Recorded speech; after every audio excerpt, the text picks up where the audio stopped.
Je m'appelle Aliénor, j'ai 29 ans, et je me souviens encore de la façon dont les mots de ma mère ont fait voler en éclats notre dîner de Noël en famille. Tu es morte pour moi, a-t-elle hurlé, sa voix aussi glaciale que l'hiver dehors. Le silence est tombé sur la table. Tout le monde a fixé son assiette alors que mon cœur s'arrêtait de battre une seconde. Cette nuit-là, j'ai pris une décision qui allait tout changer. J'ai tourné les talons et j'ai complètement coupé les ponts. Ce qui a suivi l'a anéanti, et a choqué tous ceux qui nous connaissaient. Avant de vous raconter en détail ce qui s'est passé cette nuit-là, cette nuit qui a marqué une rupture définitive dans ma vie, j'aimerais savoir d'où vous m'écoutez. Dites-moi dans les commentaires depuis quelle ville ou quel pays vous suivez mon histoire, et quelle heure il est chez vous en ce moment. Et si, comme moi, vous avez connu des drames familiaux qui vous ont marqué, n'hésitez pas à vous abonner. Pour beaucoup de gens, l'odeur de la cannelle et du pain annonce Noël. Pour moi, elle annonce la saison des représentations. Et j'étais, une fois de plus, l'actrice principale dans la pièce de théâtre de la famille heureuse mise en scène par ma mère, Béatrice. Grandir à Pézenas, une petite ville de l'Hérault où tout le monde connaît les affaires de tout le monde, m'a appris très tôt que pour ma mère, les apparences comptaient plus que le bonheur. Elle contrôlait tout dans notre foyer, des vêtements que nous portions aux activités auxquelles nous participions. Rien de ce que je faisais n'était jamais assez bien. Tiens-toi plus droite, Aliénor, arrange tes cheveux, Aliénor, pourquoi ne peux-tu pas être plus comme ta sœur, Léontine? Ces mots me suivaient partout, des rappels constants de mon imperfection.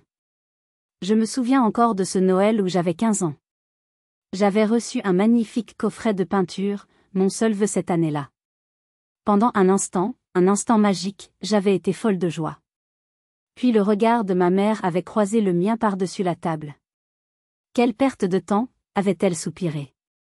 Tu devrais plutôt utiliser ce temps pour réviser ton droit constitutionnel. La joie s'était évaporée, remplacée par le goût amer de la déception. La sienne, et la mienne. Mon père, Marcel, était un homme bon, mais perpétuellement passif. Il était capable de devenir invisible tout en étant assis dans la pièce. Il me lançait des regards de sympathie à travers la table lorsque ma mère critiquait mes notes ou mon apparence, mais il n'intervenait jamais. Ta mère veut juste ce qu'il y a de mieux pour toi, me disait-il après, en me tapotant maladroitement l'épaule. Mais ce qu'elle voulait, c'était la perfection, et j'étais frustrante humaine. Léontine, ma sœur cadette de 3 ans, était le miroir parfait de toutes ses attentes. Elle excellait au piano, obtenait les félicitations du jury, et ne répondait jamais. Elle était son chef-d'œuvre. J'étais son brouillon raté. Puis j'ai rencontré Sébastien. Il était photographe, talentueux, avec des yeux doux et une confiance tranquille qui m'a immédiatement attirée. Aux yeux de ma mère, il était l'incarnation de l'échec, un artiste sans situation stable, indigne de sa fille qu'elle destinait à un brillant avocat ou un notaire de province. Notre relation était mon jardin secret, mon unique source de bonheur authentique, loin de son jugement constant. Cette année-là, l'approche de Noël était particulièrement pesante. Sébastien et moi parlions de déménager à Bordeaux, une ville plus grande où nos carrières respectives pourraient s'épanouir. C'était un rêve que nous construisions à deux, un rêve que je savais qu'elle considérerait comme une trahison. J'ai reçu son appel une semaine avant le grand soir. Sa voix était mielleuse, faussement décontractée. « Chérie, tu te souviens bien d'apporter le gratin dauphinois, n'est-ce pas? Fais-le selon la recette de grand-mère. » Je savais que ce n'était pas une simple requête. C'était un test. Un rappel que même à distance, je devais encore me conformer à ses règles, à sa tradition. C'était le silence avant la tempête, et je sentais les nuages s'accumuler au-dessus de ma tête. La maison de mes parents à Noël était toujours un spectacle. Impeccablement décorée, chaque guirlande, chaque boule de Noël était placée avec une précision mathématique. C'était magnifique, mais froid. Il n'y avait aucune décoration faite par des enfants, aucun souvenir de vacances un peu kitsch. C'était une maison témoin, par un foyer. L'air sentait le pain et le rôti, mais il était chargé d'une tension si palpable qu'on aurait pu la couper au couteau. Je pouvais entendre le tic-tac de la vieille horloge comtoise, chaque seconde s'étirant comme une éternité. Ma mère, Béatrice, nous a accueillis avec un sourire parfaitement répété qui n'atteignait pas ses yeux.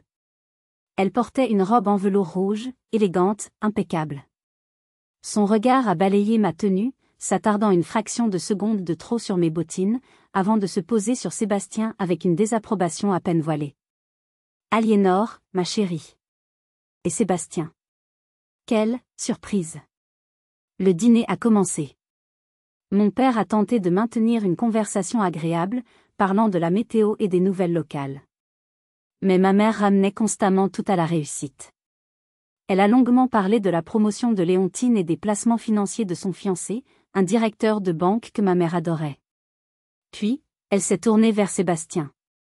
Alors, photographe, a-t-elle commencé, le mot sonnant comme une insulte dans sa bouche. Ce doit être une vie passionnante, toujours en déplacement.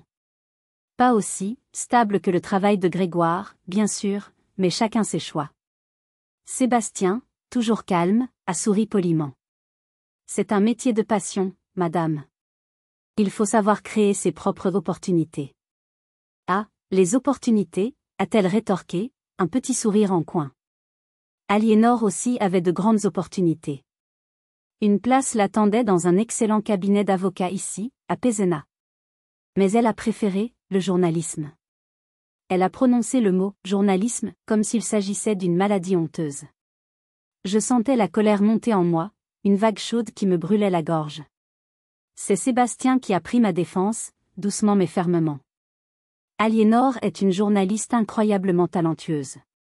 Son rédacteur en chef ne tarit pas d'éloges sur elle. D'ailleurs, nous envisageons sérieusement de déménager à Bordeaux. Il y a un grand groupe de presse qui est très intéressé par son travail. Le silence qui a suivi fut assourdissant. Ma mère a posé sa fourchette avec une lenteur délibérée. Chaque geste était calculé. Léontine a baissé les yeux sur son assiette, le visage blême. Mon père a saisi son verre de vin, ses jointures blanchissant sous la pression. Bordeaux, a répété ma mère, sa voix dangereusement calme. C'est à l'autre bout de la région. Et qui a décidé cela? Elle ne me regardait plus. Elle fusillait Sébastien du regard. C'est une décision que nous prenons ensemble, maman, ai-je dit, ma voix tremblant légèrement. C'est une chance unique pour nous deux. Nous, a-t-elle sifflé. Il n'y a pas de « nous ». Il y a toi, ma fille, qui a des responsabilités envers ta famille. Et il y a lui, cet artiste, qui te monte la tête et t'éloigne de tout ce qui est important. Ce qui est important pour moi, c'est de construire ma propre vie, ai-je lancé, la digue a enfin cédé. Une vie où je ne suis pas constamment jugée, critiquée, rabaissée. Rabaissée, a-t-elle crié, se levant à moitié de sa chaise. Nous t'avons tout donné. Une éducation, des opportunités que tu as jetées à la poubelle pour courir après tes rêves stupides. Et maintenant tu veux tout abandonner pour suivre un homme qui n'a ni avenir ni situation? C'était trop. C'était l'accumulation de 29 années de douleur. Ça suffit, maman. Assez. Elle s'est levée complètement. Son visage était déformé par la rage. Elle a pointé un doigt tremblant dans ma direction. Si tu pars à Bordeaux avec cet homme, si tu nous tournes le dos après tout ce que nous avons fait pour toi, alors tu n'es plus ma fille. Pour moi, tu es morte. Tu l'entends? Tu es morte pour moi. La phrase a explosé dans le silence. Personne ne bougeait. Personne ne respirait. Ma mère haletait, le visage rouge, une lueur de panique dans ses yeux comme si elle réalisait la portée de ses propres mots, avant que la colère ne reprenne le dessus. J'ai senti quelque chose se briser en moi. Définitivement. Je me suis levée, Sébastien aussi. Je n'ai pas pleuré. Une étrange froideur m'avait envahi. J'ai regardé mon père, mon lâche de père, puis ma sœur, complice par son silence. J'ai regardé cette femme qui venait de me rayer de sa vie. Et j'ai prononcé un seul mot, au revoir. Et c'est à ce moment-là que ma véritable vie a commencé. La portière de la voiture s'est refermée dans un bruit sourd qui a semblé sceller mon ancienne vie. Sébastien a démarré sans un mot, ses mains serrées sur le volant. Dans le rétroviseur, j'ai vu les lumières de la maison de mes parents s'éloigner, jusqu'à n'être plus qu'un petit point brillant dans la nuit noire, avant de disparaître complètement. C'est seulement à ce moment-là que les larmes sont venues. Des larmes chaudes, silencieuses, qui coulaient sur mes joues glacées. Ce n'étaient pas des larmes de tristesse, mais des larmes de libération. Une libération douloureuse, comme l'amputation d'un membre malade. Ça va aller, a murmuré Sébastien, posant une main sur mon genou. Je suis là. Cette nuit-là, de retour dans mon petit appartement, j'ai fait quelque chose que j'aurais dû faire des années plus tôt. J'ai pris mon téléphone, un par un, j'ai bloqué leurs numéros. Maman. Papa. Léontine. Chaque contact effacé était un pas de plus vers ma liberté, mais aussi un pas de plus dans un territoire inconnu et terrifiant. Le silence qui a suivi sur mon téléphone était à la fois un soulagement et une source d'angoisse. Les premiers jours ont été un brouillard. Je dormais mal, hanté par des cauchemars où ma mère me poursuivait avec une paire de ciseaux géants. Une douleur sourde s'est installée dans mon épaule, un nœud de tension que rien ne semblait pouvoir défaire. La nuit, je grinçais des dents si fort que ma mâchoire me faisait mal au réveil. Mon corps expulsait le poison de 29 années de stress et de refoulement. Sébastien était mon roc. Il me préparait du thé, me massait les épaules, m'écoutait parler pendant des heures ou restait simplement assis en silence à côté de moi quand les mots ne venaient pas. Puis, une semaine plus tard, un numéro inconnu s'est affiché sur mon téléphone. J'ai hésité, puis j'ai décroché. C'était Léontine. Sa voix était froide, accusatrice. Je n'arrive pas à croire que tu aies fait ça. Surtout à Noël. Papa est dévasté. Maman ne sort plus de sa chambre. Tu es incroyablement égoïste, Aliénor. Tu as détruit cette famille pour un caprice. Un caprice, ai-je répondu, ma voix blanche. Elle a dit que j'étais morte pour elle, Léontine. Morte. Et vous êtes tous restés là, sans rien dire. Tu sais comment est maman, a-t-elle rétorqué. Tu l'as provoquée. Tu aurais dû faire profil bas. Maintenant, c'est moi qui dois tout gérer. Tu dois l'appeler. Tu dois t'excuser. J'ai raccroché, tremblante de rage et de chagrin. Pas une seule fois elle ne m'a demandé si j'allais bien. J'ai bloqué ce numéro aussi. Le vrai coup est venu quelques jours plus tard. Nous avions besoin d'une petite avance financière pour payer la caution de notre futur appartement à Bordeaux. C'était une somme modeste, et avec mon contrat de journaliste, cela ne devait être qu'une formalité. J'ai pris rendez-vous avec le directeur de ma banque locale, un homme que ma famille connaissait depuis des années. L'entretien a été étrange. Il était mal à l'aise, évitant mon regard. Finalement, il a prononcé la sentence, la voix embarrassée. « Écoutez, Aliénor, nous ne pouvons pas approuver ce prêt pour le moment. Disons, des préoccupations concernant votre stabilité de vie actuelle ont été soulevées. Nous sommes vraiment désolés. » Je suis resté figé. Stabilité de vie ? De quoi parlait-il ? Puis j'ai compris. Ma mère. Le directeur de la banque était un ami proche de mes parents. Ils jouaient au golf ensemble tous les samedis. D'une simple phrase, d'une conversation amicale, elle avait empoisonné le puits. Elle avait insinué que j'étais instable, peu fiable, probablement pour me forcer à revenir, vaincue et dépendante. Si vous aviez été à ma place, qu'auriez-vous fait ? Auriez-vous cédé et appelé pour vous excuser, juste pour retrouver une certaine paix financière ? Ou auriez-vous continué à vous battre, même si cela signifiait tout recommencer à zéro ? Dites-le moi dans les commentaires, votre opinion m'intéresse vraiment. Elle ne voulait pas seulement que je revienne. Elle voulait que j'échoue. Elle voulait que je rampe à ses pieds, implorant son pardon et son aide. Mais elle avait sous-estimé une chose fondamentale, la rage d'une personne qui a déjà tout perdu. Cette trahison n'a pas brisé ma détermination.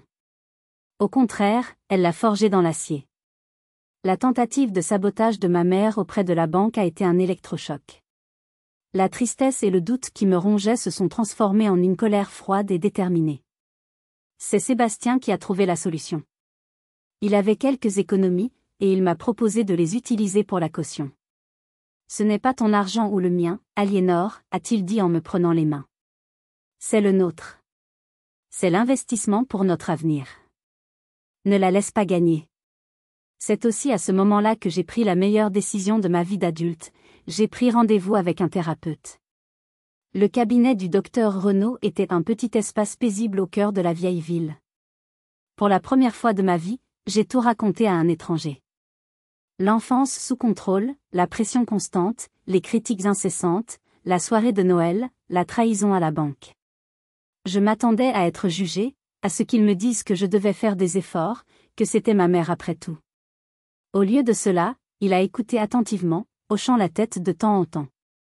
Quand j'ai eu fini, il m'a regardé avec une bienveillance que je n'avais jamais connue et a dit, « Ce que vous décrivez, Aliénor, est un schéma classique de contrôle émotionnel et de manipulation. Votre décision de prendre vos distances n'est pas égoïste. C'est un acte d'autopréservation. » Entendre ces mots a été comme si un poids énorme était soulevé de mes épaules. Je n'étais pas folle. Je n'étais pas une mauvaise fille. J'étais une survivante. Le docteur Renaud m'a donné des outils.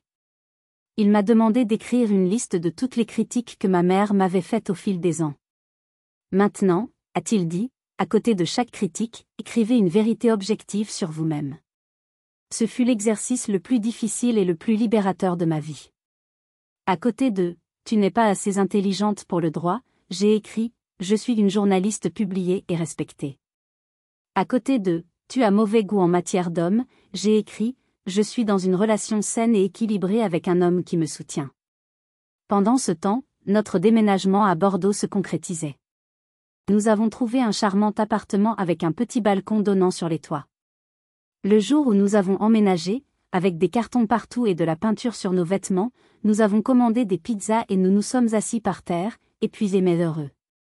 Pour la première fois, je me sentais chez moi. Mon nouveau travail était tout ce que j'avais espéré. Mon rédacteur en chef appréciait mes idées, encourageait mon style. Libéré du poids constant du jugement, ma créativité a explosé. Mes articles sont devenus plus incisifs, plus personnels. La première fois que mon patron m'a félicité pour un article, ma réaction instinctive a été de chercher le reproche caché. Il m'a fallu des mois pour apprendre à accepter un compliment pour ce qu'il était, une reconnaissance sincère de mon travail. Sébastien aussi s'épanouissait. Il a rapidement trouvé des contrats avec des magazines et des agences locales. Nous avons commencé à nous construire un nouveau cercle d'amis, des gens qui nous appréciaient pour ce que nous étions, pas pour notre nom de famille ou notre statut social. Je souriais plus. Je riais plus fort. Je me tenais plus droite. C'est incroyable de ressentir enfin la liberté, n'est-ce pas? Mais mon voyage était loin d'être terminé. Car lorsque ma mère a réalisé qu'elle ne pouvait plus me contrôler par l'argent ou la culpabilité, elle est passée à une tactique encore plus cruelle, une tactique qui visait à détruire non seulement moi, mais aussi la personne que j'aimais le plus. Continuez à écouter. Un soir, alors que nous célébrions mon premier article en une du journal local, le téléphone de Sébastien a sonné. C'était sa mère, Martine. J'ai vu le visage de Sébastien se décomposer en l'écoutant. Son sourire a disparu, remplacé par une expression d'incrédulité et de fureur. Quand il a raccroché, il m'a regardé, les yeux sombres. La tempête de Pézenas avait trouvé un moyen de nous atteindre jusqu'à Bordeaux. C'était ma mère, dit Sébastien, sa voix tendue. Elle vient d'avoir une amie commune de Pézenas au téléphone. Une certaine Caroline, une amie de ta mère. Je sentis un frisson glacial me parcourir l'échine. Je savais que rien de bon ne pouvait venir de cette conversation. Et alors? Qu'est-ce qu'elle a dit? Sébastien a pris une profonde inspiration, comme pour se préparer à l'impact. Apparemment, ta mère raconte une nouvelle version de l'histoire. Une version où tu ne serais pas partie de ton plein gré. Dans cette version, tu aurais des problèmes d'addiction. Les mots sont restés suspendus dans l'air, absurdes et venimeux. Quoi? Des problèmes d'addiction? C'est une blague? Ce n'est pas tout, a continué Sébastien, le visage dur comme de la pierre. Dans son histoire, je suis le méchant. Un petit ami manipulateur qui t'aurait isolé de ta famille aimante pour profiter de toi et de ton argent. Elle raconte que vous essayez de m'éloigner, et que c'est pour ça que j'ai organisé notre fuite à Bordeaux. J'étais sans voix. La perversité de ce mensonge était stupéfiante. Elle ne se contentait pas de me faire passer pour une fille ingrate, elle me transformait en victime instable et faisait de Sébastien un prédateur. C'était une manœuvre diabolique pour regagner la sympathie de son cercle social, pire encore, pour semer le doute dans l'esprit de la famille de Sébastien. Ma mère ne la croit pas, bien sûr, s'est empressée d'ajouter Sébastien. Mais elle est inquiète. Elle a dit que cette Caroline était très convaincante. Et elle s'inquiète de ce que les gens pensent. Et c'est là que le poison a commencé à agir. Même si sa mère ne croyait pas au mensonge, une graine de malaise avait été plantée. Les appels de Martine à Sébastien sont devenus plus fréquents, remplis de questions insidieuses. Est-ce qu'Aliénor va bien? Elle ne semble pas déprimée? Tu es sûr que tout va bien entre vous? Mais le coup le plus dur était encore à venir. Sébastien travaillait depuis des semaines pour obtenir un contrat important avec une agence de publicité bordelaise. C'était le projet qui pouvait vraiment lancer sa carrière ici. Il avait passé le dernier entretien et tout s'était très bien passé. Il était confiant. Et puis, plus rien. Silence radio pendant une semaine. Finalement, il a appelé son contact, qui lui a répondu d'une voix gênée qu'ils avaient décidé d'aller dans une autre direction. Sébastien était dévasté et ne comprenait pas. Ce n'est que 2 semaines plus tard que la vérité a éclaté, par l'intermédiaire d'une connaissance commune qui travaillait dans cette agence. Un email anonyme avait été envoyé à la directrice des ressources humaines.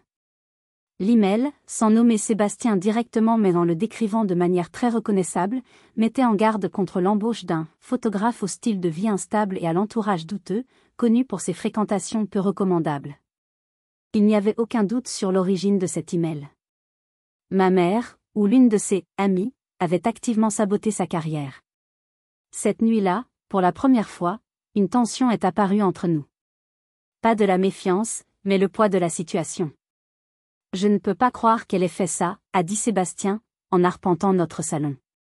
Ce n'est plus seulement toi qu'elle attaque, Aliénor.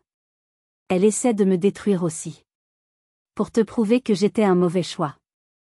Pour te forcer à admettre qu'elle avait raison. Je me sentais rongée par la culpabilité. C'est de ma faute, Sébastien. Je suis tellement désolée.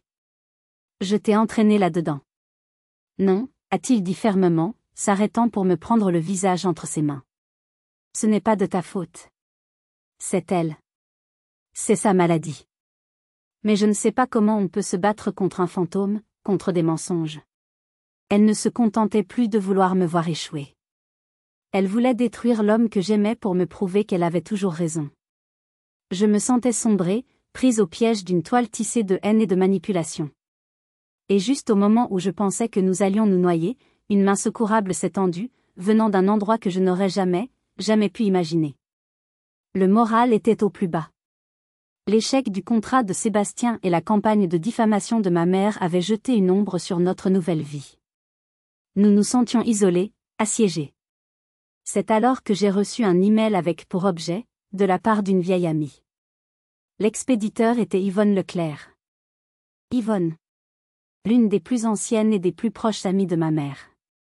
Une femme que j'avais toujours vue comme son ombre, son écho, hochant la tête à tout ce que Béatrice disait. Je me suis préparée au pire, une nouvelle vague de reproches, une tentative de manipulation orchestrée par ma mère. J'ai ouvert l'email, le cœur battant, prête à le supprimer. Mais ce que j'ai lu m'a laissé sans voix. Chère Aliénor, j'écris ceci sans que Béatrice le sache, et je te demande de garder cette correspondance pour toi. Je ne peux plus rester silencieuse. Ce que ton amie Caroline raconte en ville, sous l'influence de ta mère, est un tissu de mensonges honteux. Je connais Béatrice depuis 30 ans. C'est mon amie, et je lui suis loyale, mais la loyauté ne signifie pas la cécité. J'ai vu comment elle t'a traité pendant toutes ces années. J'ai vu ta lumière s'éteindre petit à petit. Ce qu'elle a dit à Noël était impardonnable.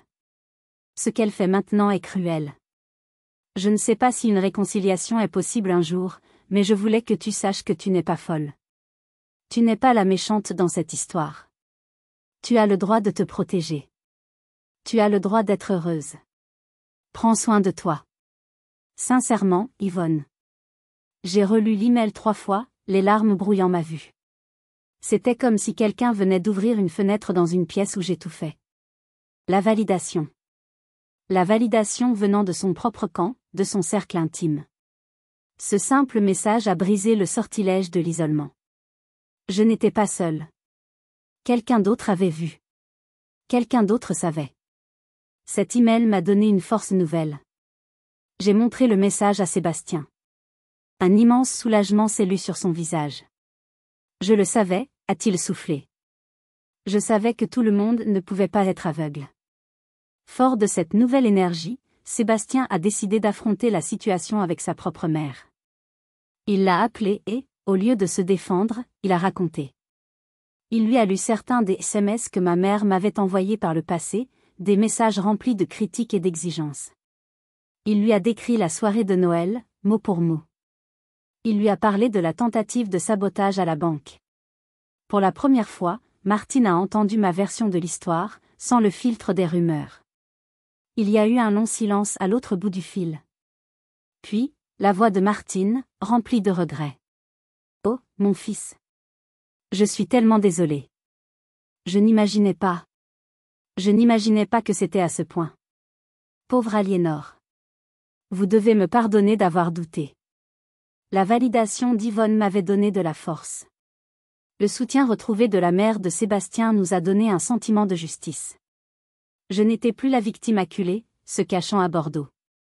J'étais une femme qui avait été attaquée injustement et qui avait maintenant des témoins. Je ne voulais plus me cacher.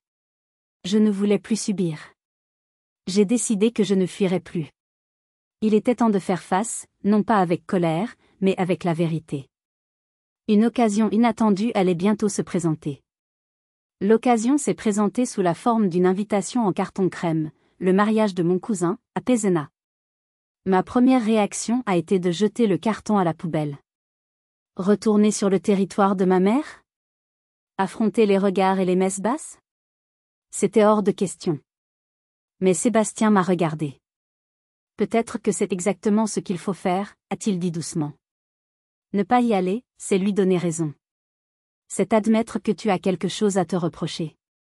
Y aller, la tête haute, c'est leur montrer que tu n'as pas peur. Il avait raison. Fuir ne ferait qu'alimenter ses mensonges. Avant de prendre ma décision, j'ai reçu un SMS d'un numéro que je ne connaissais pas. J'espère juste que tu es heureuse, ma fille. C'est tout ce qui compte. C'était mon père. Ce court message, le premier contact direct en des mois, a été le signe dont j'avais besoin. Il ne me demandait pas de revenir. Il me donnait sa bénédiction silencieuse.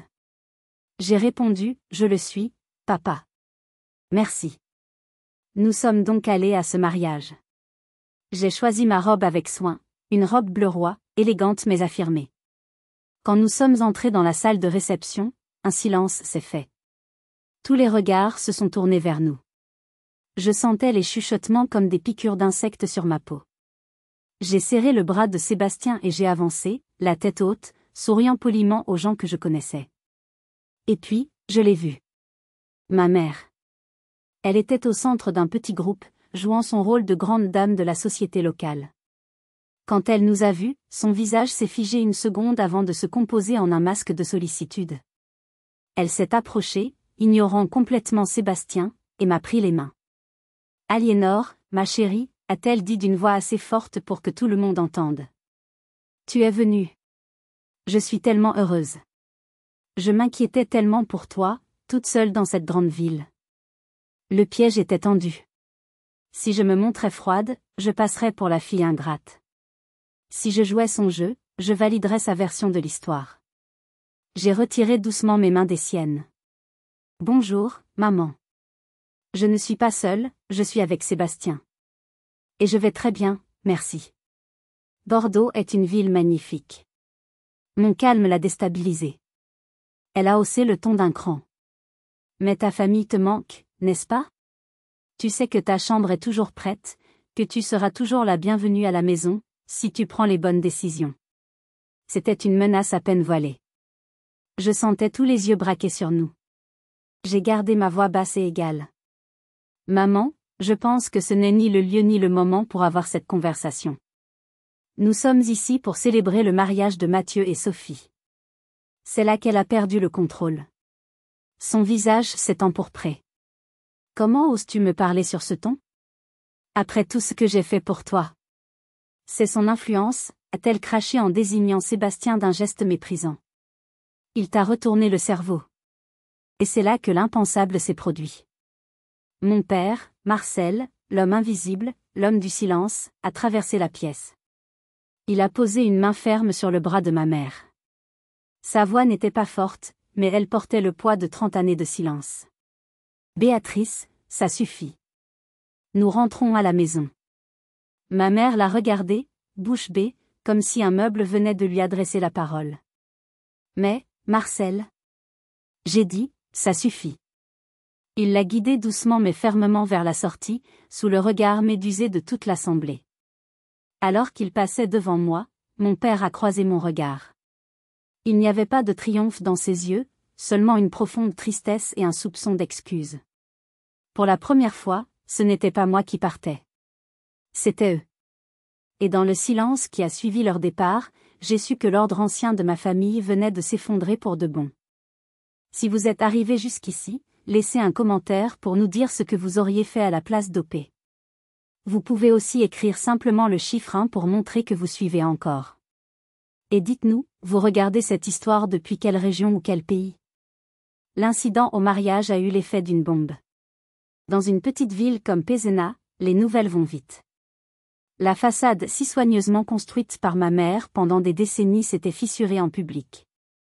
Elle n'était plus la mère parfaite avec une fille rebelle, elle était la femme qui avait fait une scène et que son mari avait dû ramener à la maison comme une enfant. Quelques semaines plus tard, j'ai reçu un appel de mon père. Sa voix était lasse, lourde d'un poids que je ne lui avais jamais entendu. « Aliénor, il faut que je te parle. » Il m'a raconté ce qui s'était passé après leur départ du mariage. Ma mère n'avait pas dit un mot dans la voiture.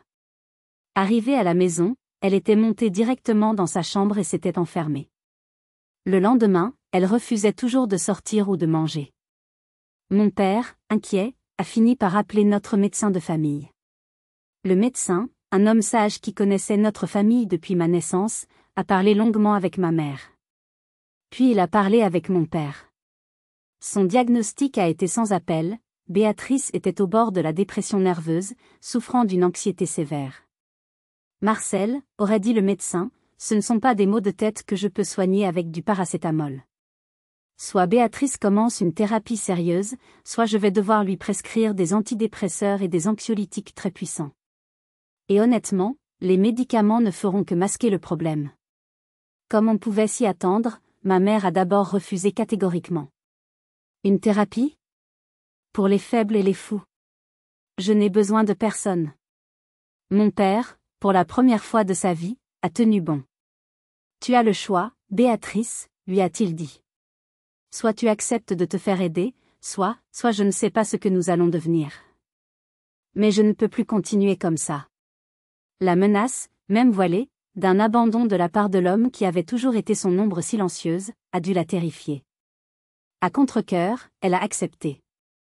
Le début a été un désastre. Mon père m'a raconté qu'elle avait renvoyé les 2 premiers thérapeutes. Le premier parce qu'il avait osé suggérer qu'elle avait des problèmes de contrôle.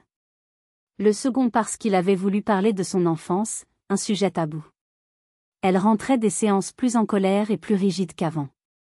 J'avoue qu'une partie de moi, une vilaine petite partie, ressentait une certaine satisfaction.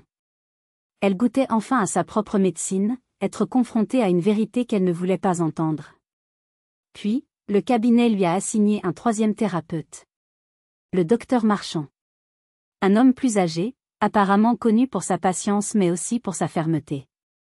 Et pour une raison que mon père ne pouvait expliquer, avec lui, quelque chose a commencé à changer. Lentement. Douloureusement. Elle ne parle pas beaucoup de ses séances, m'a dit mon père au téléphone. Mais parfois, après être rentrée, elle reste assise dans le salon pendant des heures, sans rien dire, le regard dans le vide. L'autre jour, je l'ai trouvée en train de pleurer en silence dans la cuisine. Elle a dit qu'elle commençait à comprendre des choses sur sa propre mère, sur son enfance. L'idée de ma mère, la toute-puissante Béatrice, en train de pleurer, était presque inconcevable. C'était comme imaginer une statue de marbre verser des larmes. Mon père a fait une pause, puis il a ajouté, la voix hésitante, elle veut écrire une lettre. Non, ai-je répondu, instinctivement. Non, je ne suis pas prête pour ça. Mais 1 mois plus tard, un colis est arrivé à mon bureau. L'écriture de l'expéditeur était celle de mon père, mais je savais de qui il venait.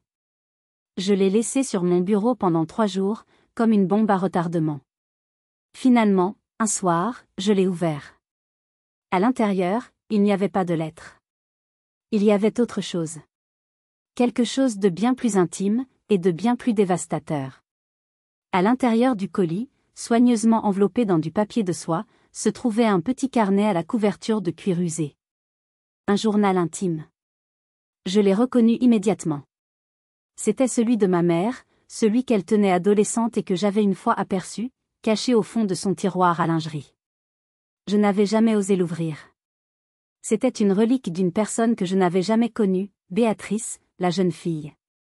Posé sur le journal, un simple post-it de la main de mon père, elle veut que tu lises ça. Pour comprendre. Ma première impulsion fut de le jeter. C'était une violation, une manipulation de plus. M'envoyer son journal pour susciter ma pitié? Mais la curiosité, et peut-être une partie de moi qui cherchait désespérément des réponses, a été la plus forte. Ce soir-là, après que Sébastien se soit endormi, je me suis installée dans le salon avec une tasse de thé et j'ai ouvert le carnet. L'écriture à l'intérieur était ronde, pleine d'élan, si différente de la calligraphie parfaite et rigide de la femme que je connaissais. Et les mots m'ont frappé en plein cœur. Page après page, j'ai découvert une jeune fille que je ne connaissais pas. Une Béatrice qui rêvait de devenir artiste peintre. Qui décrivait avec passion les couleurs du coucher de soleil sur les vignobles.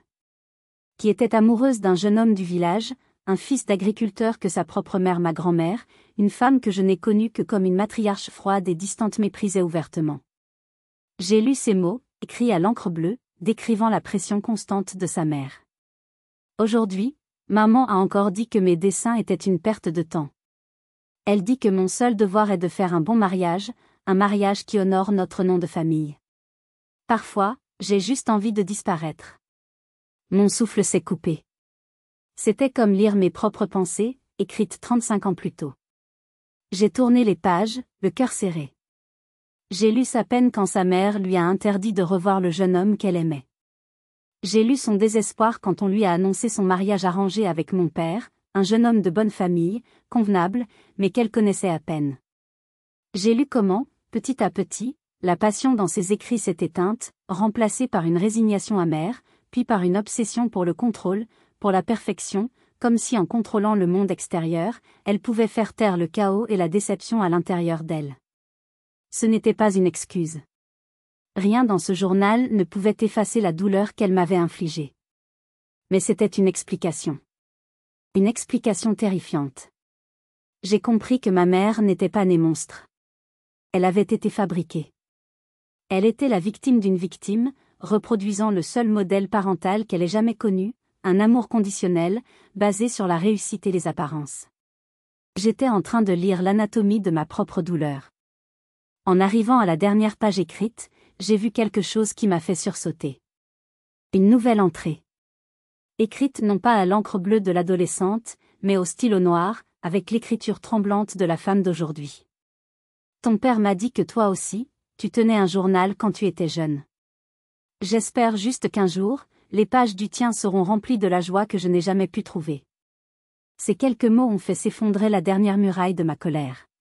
Ce n'était pas une demande de pardon. C'était une bénédiction. Et parfois, une bénédiction peut être plus puissante pour guérir que 1000 excuses. J'ai fermé le journal, et pour la première fois depuis des mois, j'ai pleuré pour elle. Après avoir lu le journal de ma mère, quelque chose en moi s'est apaisé. La colère brûlante qui m'avait portée pendant des mois s'est dissipée, laissant place à une tristesse profonde et complexe. Le lendemain, j'ai appelé mon père. Pour la première fois, nous avons eu une vraie conversation, pas seulement un échange de banalités. Je n'aurais jamais dû la laisser faire, m'a-t-il dit, sa voix brisée par l'émotion.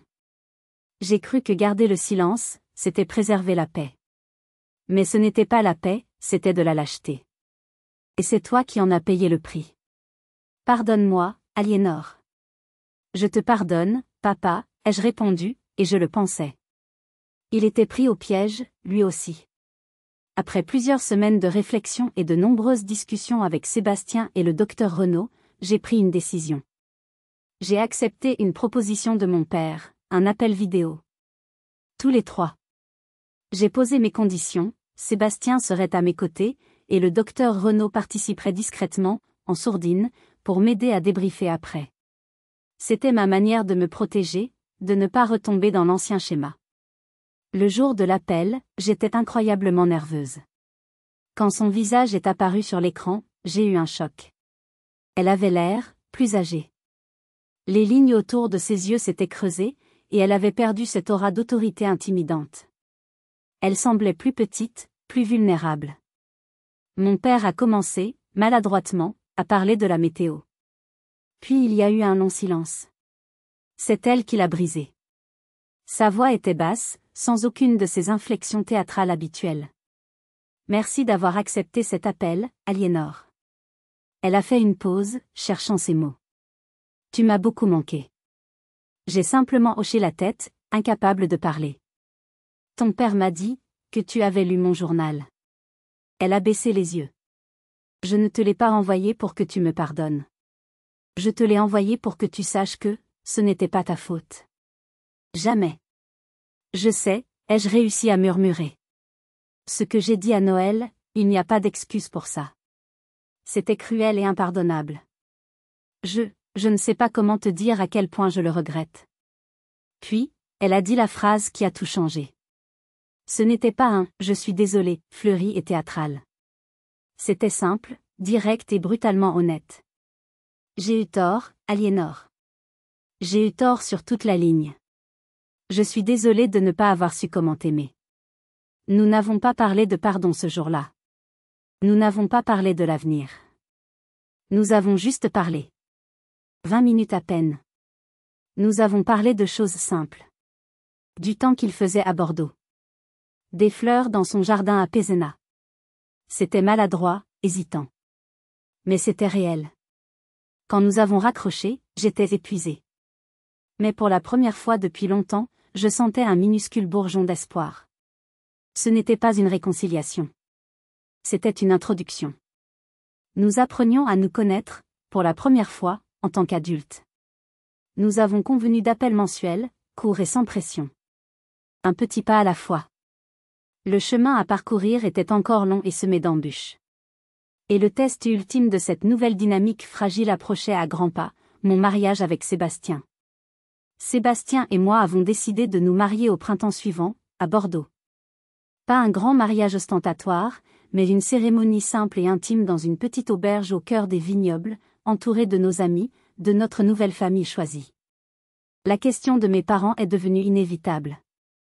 Les invités risquaient de faire ressurgir les anciennes tensions. Ne pas les inviter semblait fermer définitivement la porte à cette fragile reconstruction. C'est Sébastien qui m'a posé la bonne question. Qu'est-ce que Théoï, tu veux vraiment, Aliénor? Pas ce que tu penses devoir faire. Pas ce qui ferait plaisir aux autres. Qu'est-ce qui rendrait cette journée juste pour toi? Après une longue réflexion, j'ai su ce que je voulais. J'ai appelé mon père et je lui ai expliqué mes conditions. Ils étaient les bienvenus, mais en tant qu'invités. Pas de rôle proéminent, pas de discours, pas de tentative de prendre le contrôle. Mon père ne me mènerait pas à l'autel. Cette tradition, qui symbolisait la transmission d'une femme d'un homme à un autre, me semblait obsolète et inappropriée après tout ce que j'avais traversé. Je marcherais seule vers l'autel, car c'est seule que j'avais trouvé mon propre chemin. À ma grande surprise, la réponse de ma mère, transmise par mon père, a été simple, c'est sa journée. Nous serons là, et nous respecterons ses souhaits. Le jour du mariage était baigné de soleil. J'étais nerveuse, pas à l'idée d'épouser Sébastien, c'était la chose la plus certaine de ma vie, mais à l'idée de leur présence. Je les ai vus arriver, s'asseoir discrètement au fond. Ma mère portait une robe sobre, et pour la première fois, elle ne cherchait pas à être le centre de l'attention. Pendant la cérémonie, j'ai vu des larmes couler sur ses joues. Pas des larmes de crocodile pour attirer la sympathie, mais des larmes silencieuses, qu'elle essuyait rapidement, comme si elle ne voulait déranger personne. Durant la réception, elle a tenu sa promesse. Elle est restée en retrait, parlant poliment aux autres invités, ne s'approchant de moi que pour me dire, simplement, « Tu es magnifique, ma chérie. Et tu as l'air heureuse. » Le moment le plus marquant est venu plus tard dans la soirée. J'étais sur la piste de danse avec Sébastien. Ma mère s'est approchée, un petit paquet cadeau à la main. Elle ne m'a pas interrompu. Elle a attendu la fin de la chanson, puis me l'a tendu sans un mot. Plus tard, je l'ai ouvert. À l'intérieur, il n'y avait pas de bijoux coûteux ou d'objets de décoration impersonnels. C'était une petite aquarelle, peinte à la main. Elle représentait une plage. J'ai reconnu immédiatement la plage d'Arcachon, près de Bordeaux. Et j'ai reconnu la scène, un souvenir enfoui de mes 6 ans, le seul souvenir d'enfance purement heureux que j'avais avec elle. Nous avions passé la journée à construire un immense château de sable, et pour la première fois, elle m'avait regardé avec une fierté non dissimulée, sans aucune critique. Elle avait peint notre seul souvenir de bonheur partagé. Au dos, quelques mots, pour que tu te souviennes qu'il y a eu de la lumière. Et pour que tu construises ta propre lumière à Bordeaux.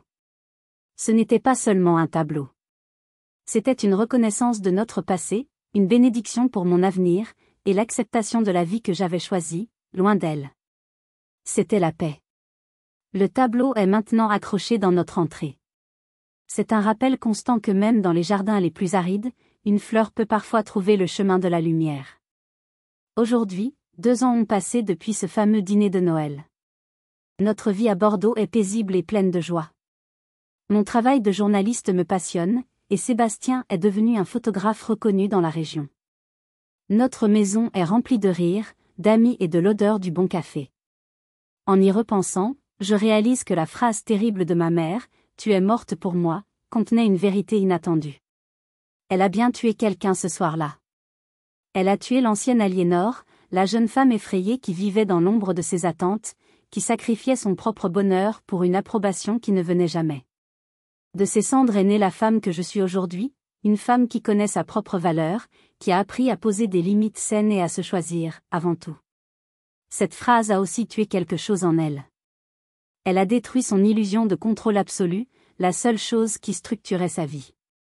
Et cet effondrement, aussi douloureux soit-il, lui a permis de commencer à se reconstruire, de devenir quelqu'un de différent. Quelqu'un de plus vrai.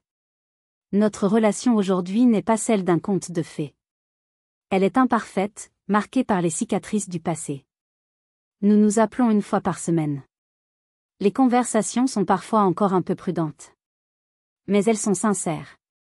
Elle me pose des questions sur ma vie, et surtout, elle écoute les réponses. Elle apprend à m'aimer pour qui je suis, pas pour celle qu'elle voulait que je sois. C'est un travail de longue haleine, pour elle comme pour moi. Le pardon, j'ai appris, n'est pas un interrupteur qu'on actionne. Ce n'est pas oublier. C'est un choix qu'on fait chaque jour. C'est un choix égoïste, en un sens. J'ai choisi de pardonner, non pas pour la décharger de sa culpabilité, mais pour me libérer moi-même du poids de la rancœur. Pour tous ceux qui écoutent et qui reconnaissent peut-être une partie de leur propre histoire dans la mienne, je veux vous dire ceci, vous n'êtes pas obligés de vous mettre le feu pour tenir les autres au chaud. Prendre ses distances avec une relation toxique, même familiale, n'est pas un acte d'égoïsme. C'est un acte de survie. Et parfois, cette distance est la seule chose qui peut créer un espace suffisamment grand pour que l'amour, un jour, ait une chance de repousser, plus sain et plus fort. Mon histoire s'arrête ici. Et la vôtre? Avez-vous déjà dû prendre une décision douloureuse pour vous protéger? Avez-vous réussi à reconstruire une relation que vous pensiez perdue? Partagez votre expérience dans les commentaires ci-dessous. Si ce voyage a résonné en vous, n'hésitez pas à laisser un « j'aime » et à vous abonner pour découvrir ensemble d'autres histoires de résilience et de guérison. Merci de m'avoir écouté. Et n'oubliez jamais que votre valeur est intrinsèque, personne ne peut vous la donner, et personne ne peut vous l'enlever.